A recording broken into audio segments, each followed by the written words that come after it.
j'espère que vous allez bien. On se retrouve pour la pile à lire d'un challenge que j'avais envie de faire depuis quelques années maintenant. Il s'agit du challenge du mois de la fantasy de Piketty Bookin. Voilà, je sais pas pourquoi j'avais envie, enfin si, j'adore la fantasy et j'ai toujours eu envie de faire ce challenge même si il est vachement proche du coup du Romantasy Challenge que je viens à peine du coup de m'en remettre. Parce que si vous avez vu le dernier vlog, voilà, j'ai essayé de lire Chasseur de flammes, mais ce n'est pas fini. C'est de la fantasy, de la romantasy, et on en reparle dans cette vidéo, n'est-ce pas? Donc allons-y parce que Piketty nous a sorti un sacré menu, vu que c'est sur base d'un menu de restaurant. Donc allons-y, j'ai essayé de sélectionner un livre par catégorie, tout en sachant bien que je ne lirai pas tout évidemment, mais bon, le but à mon avis de ce challenge c'est quand même de s'amuser et finalement de lire ce qu'on a envie. Pour ma part, je vais essayer de lire quand même un entrée plat dessert, histoire de d'essayer au moins de faire un menu complet, on va dire. Allez, c'est parti. Alors, dans les entrées, nous avons en première catégorie Petite douceur surprise du chef. Donc là, c'est saga, chouchou et livre court. Donc là, j'ai pris en fait un livre que mes amis m'ont forcé à lire cette année, on va dire. Donc qui est la saga de Richelle Mead, donc intitulée Georgina Cade. Donc ici, c'est le tome 3, je crois. Donc Succubus Dreams. Saga chouchou parce qu'en fait, je pense que celui-là, je l'avais déjà lu quand j'étais plus jeune, que j'ai jamais fini cette saga, que vous allez voir dans le book haul de mai, parce qu'il faut le temps que le livre arrive, mais j'ai enfin pu acquérir toute la saga, donc maintenant il faut la lire. Et j'aime bien, j'adore, ça raconte l'histoire d'une succube, Succubus évidemment, on ne vous a pas mis sur la voie, d'une succube qui s'appelle Georgina et qui veut juste vivre sa vie en fait de fille normale, qui n'est pas normale évidemment. Et à chaque fois, eh bien, elle est brinque-ballée dans des affaires qui la dépassent généralement. Donc, on va la poursuivre. Ensuite, nous avons la catégorie Les insectes sont nos amis. C'est ragoûtant, n'est-ce pas? Donc là, il s'agit de animaux, peurs et défis. Pour les mots-clés, là, j'ai décidé de prendre un petit manga. J'ai pas beaucoup de mangas en fantasy. J'essaie de prendre le maximum de fantasy pure. Mais bref, j'ai pris Made in Abyss, le tome 2, du coup, de Akihito Tsukushi, aux éditions Ototo. Pourquoi? Eh bien, parce que nous suivons cette petite fille qui va décider d'aller dans un énorme trou dans lequel il y a sa mère apparemment coincée, et à chaque étage est une difficulté, aussi bien au niveau des sens, du physique, mais aussi des monstres qui y habitent, ou des créatures, bref, quelque chose dans ce style-là. J'ai lu que le premier tome, évidemment, qui était introductif, donc j'ai hâte de lire. En plus, j'adore la façon dont c'est dessiné, donc j'avais trop envie d'y retourner, et bien, c'est l'occasion.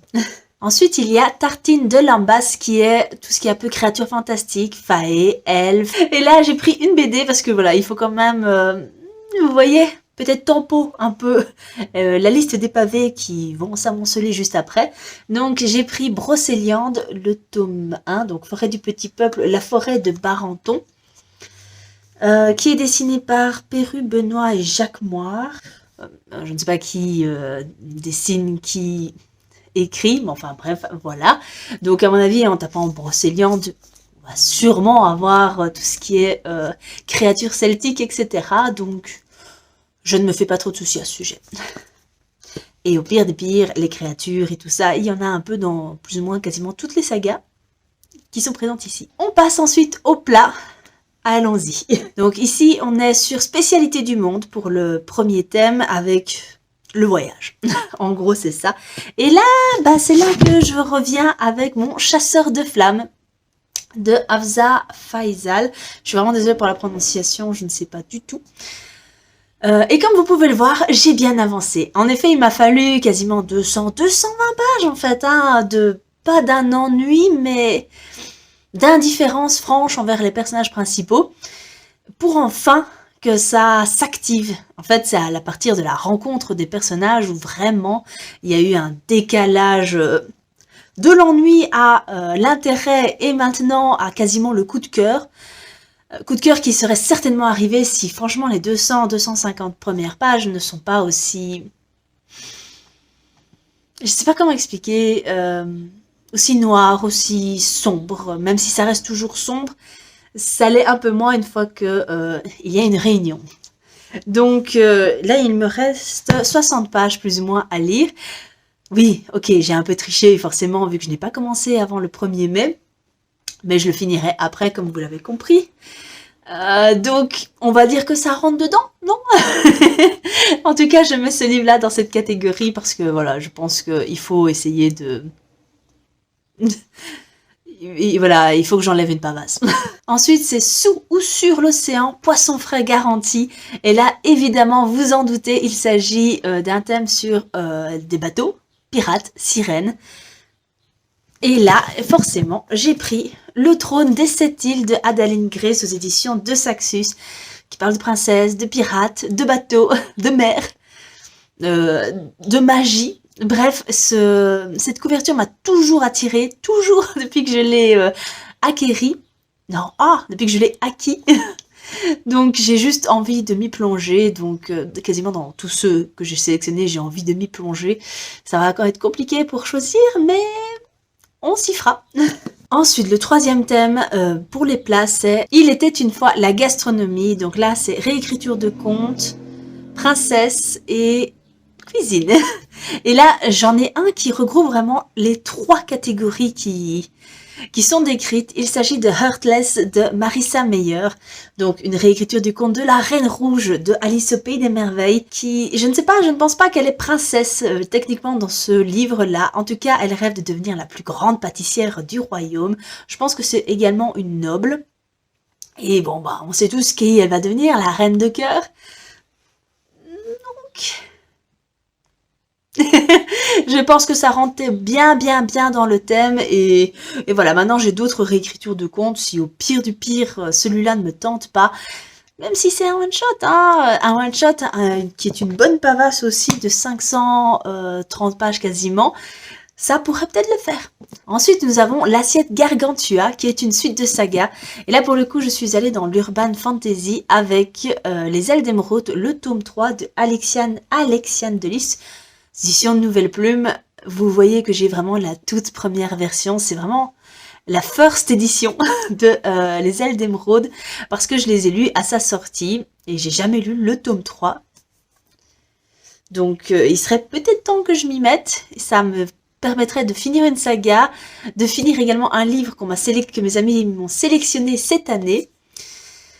Et voilà, mettre un terme à cette histoire. Mais il faut que je retrouve simplement un résumé spoilant du tome 2. Ça, j'y arrive pas. Donc, à voir un petit peu. Ensuite, on arrive enfin dans les desserts avec la première catégorie qui est ma préférée à mon avis. Pas dans les sous-catégories, mais en termes d'intitulé. Il s'agit d'ice cream, c'est toujours ce que je prends dans les desserts au restaurant, c'est une glace, j'adore ça. Donc ici, il s'agit de dark fantasy, d'enquête, de mystère. Et là, j'ai pris La roue du temps, le tome 3 de Robert Jordan. Donc ici, c'est le dragon réincarné. Édition Brajlon. Bon, ça pouvait également être entré dans une catégorie, vous allez bientôt voir, qui est une pavasse. C'est quasiment plus de 850 pages. Mais j'ai décidé de le mettre là parce que voilà, j'aimerais bien continuer cette saga. J'aimerais bien en faire au moins un par an, si possible. J'aimerais bien ne pas me retaper tous les 5 ans les tomes que j'ai déjà lus parce que je m'en souviens pas. Ici, l'année passée, j'en ai lu 2, forcément, vu que je n'avais pas lu les premiers. Enfin, je me souvenais plus du tome 1 et du tome 2, et je n'ai pas eu le temps de lire le tome 3. Ça va être chose faite cette année, je le garantis. J'espère. Et... et donc, voilà, il est là-dedans. Pourquoi de l'enquête et du mystère? Bon, du mystère, j'ai pas besoin de le dire. Là-dedans, littéralement, tout tourne autour de la roue du temps qui tisse à sa façon, qui tisse le destin des gens, et pour moi c'est déjà un mystère en soi, mais alors en plus tous les personnages s'entrelacent et d'une certaine façon qui amène énormément de mystères, de questionnements. Au niveau des enquêtes, bien il y en a à chaque fois des toutes petites dans les écrits. Parce que voilà, il y a des meurtres, on se demande qui a tué, machin, nani, et ben bref, vous voyez. Et au niveau de la dark fantasy, eh bien, j'avoue que je suis un peu perdue tout ce qui est high fantasy, dark fantasy, mais ça se recoupe plus ou moins à mon avis. Donc oui, je viens d'aller voir ce que ça voulait dire la dark fantasy, et apparemment c'est de la fantasy très sombre où les personnages, enfin, où apparemment on est très proche de l'apocalypse, où également les personnages, enfin les héros, sont tellement accablés par les épreuves que voilà, parce que les épreuves sont quand même pas hyper jojo, on va dire. Et ça peut rentrer dedans, clairement. Je trouve que là, ici, on est sur... ça peut être de la dark fantasy dans le sens où on est assez proche de l'apocalypse, vu que le personnage à abattre, c'est Belzébuth, je pense que c'est... Enfin, Balsamon, en tout cas, ça c'est sûr, qui est en gros le roi des enfers, qui veut juste déchaîner son monde sur le monde que Robert Jordan a créé. Et pour l'instant, en tout cas dans le tome 2, on voyait clairement que le personnage principal, qui était Rand, avait vraiment beaucoup de mal avec les révélations funestes, on va dire, qu'on lui faisait, mais aussi finalement tout le poids des épreuves qu'il a dû endurer et qu'il devra encore endurer toute sa vie. Sa vie qui risque d'être courte, je crois, donc comme à peu près tous les personnages de fantasy, vous allez me dire, ils sont tellement soumis à des épreuves qu'on se dit, mais ils vont clamser à un moment, c'est pas possible. Même si on le désire pas. Donc voilà, j'ai trop envie de lire ce roman qui correspond finalement très bien à cette catégorie. Ensuite, on a Spicy Cake, qui est amour, complot, urban fantasy. Dans ces eaux-là, vous avez compris. Et là, j'ai pris encore un livre que mes amis m'ont sélectionné cette année. Il s'agit de Démons intérieurs. Donc, c'est la saga de Morgan Kingsley, le tome 1, aux éditions Milady de Jenna Black. C'est une saga de Milady. Voilà, je pense qu'il n'y a même pas besoin d'en dire beaucoup plus. C'est de l'urban fantasy. Mon mari l'avait lu une fois pour notre club de lecture. Et c'est clairement, ça rentre dedans. Il y a de l'amour, il y a du complot, de l'action, bref, je crois que c'est un peu le mix de d'un bon urban fantasy, vous voyez, il coche un peu toutes les catégories. Donc à voir un petit peu si je vais aimer ou pas. Ensuite, c'est Le Glouton, c'est un pavé à dévorer. Alors forcément, j'ai cherché la plus grosse pavasse que j'avais envie de lire, et forcément, je suis tombée sur un Sarah Gimas. Alors si vous connaissez un petit peu Sarah Gimas, au niveau des pavés, vous devez savoir plus ou moins lequel je vais prendre. Il est lourd. Hein. Allez, je finis le suspense. C'est Crescent City, donc chez De Saxus. Voilà le pavé en question, quasiment 1000 pages. Je pense, sans trop m'avancer, que vous pouvez accepter ce livre dans cette catégorie-là. Je pense que c'est bien de la fantasy, c'est même, je crois, de l'urban fantasy. Et à niveau créature, il y en a 20 000. Ça peut entrer aussi également dans les enquêtes, parce qu'on va suivre une nana qui va faire une enquête avec un certain Bryce, je crois, ou à moins que Bryce... Non, Bryce, c'est la jeune femme, justement. Et elle va devoir s'associer avec Hunt. Donc, je pense que ça peut rentrer dans pas mal de catégories ici. Ah, j'ai trop envie de le lire, mais bon, vous voyez la pavasse, il n'y a qu'un mois, et je ne suis pas la plus rapide pour lire. Hein. On verra. Et enfin, pour terminer, Piketty nous a fait hyper plaisir en choisissant Café Gourmand. Et là, on a carte blanche, on peut choisir. Et là, j'ai pris, encore une fois, un livre que mes amis m'ont sélectionné parce que, why not, j'aurais pu prendre Sorcery of Tones, mais j'ai décidé de me challenger juste un tout petit peu. C'est Six Crimson Cranes de Elizabeth Lim, que j'ai du coup pas réussi à lire dans mon Romantasy Challenge, mais que je compte bien lire. Il s'agit bien évidemment d'un monde de fantasy, bien évidemment c'est une réécriture de conte, et bien évidemment il s'agit d'une princesse. Je pense que je vois des dragons, des hérons, bref au niveau des créatures on est bon aussi. Une quête, du voyage, bref, je pense qu'il y a moyen de faire là-dedans aussi pour rentrer dans les catégories. Même si c'est de l'anglais, je pense que si je m'habitue au vocabulaire et à la façon d'écrire de l'autrice, il y a franchement moyen que ça aille hyper vite. Mais pour ça, faut s'y plonger. Donc voilà, évidemment, je vais pas tout lire, ce n'est qu'une pile à lire et généralement, oui, c'est ça. Pour le Romanticity Challenge, je les suivais un à la suite de l'autre. Ici, je vais pas faire ça, je pense que je vais voir un petit peu ce que j'ai envie de lire dans la catégorie entrée. Plat, du coup, ça va bientôt être fini avec Chasseur de flammes. Et du coup, le dessert. Donc, j'ai trop envie de commencer cette petite palle et de voir un petit peu ce que je peux me challenger. D'autant que c'est quand même pas mal de livres que j'ai vraiment envie de lire. Donc, à voir. Sinon, j'espère que vous allez bien. Ici, pour l'instant, je tourne cette vidéo avec le soleil. Je suis trop heureuse. Je fais partie de ces personnes qui, quand il y a du soleil, je suis juste aux anges, mais heureuse. Quand il y a de la neige, je suis heureuse également. Par contre, quand il y a de la pluie, c'est pas vraiment mon style, hein. Là, mon humeur en est vite maussade. Donc voilà, je sais pas pour vous, je sais pas si ça vous intéresse que je vous parle de la pluie et du beau temps. J'espère que du coup que vous allez bien, je me demande ce que vous lisez en ce moment, n'hésitez pas à me le dire, n'hésitez pas également à me dire si vous participez ou non à ce challenge, qui ma foi est fort sympathique, et puis connaissant un petit peu les vidéos de Piketty, je pense que tout ça est fait dans juste le bonheur de pouvoir se plonger dans un roman de fantasy sans pression, sans arrière-pensée, allons-y gaiement.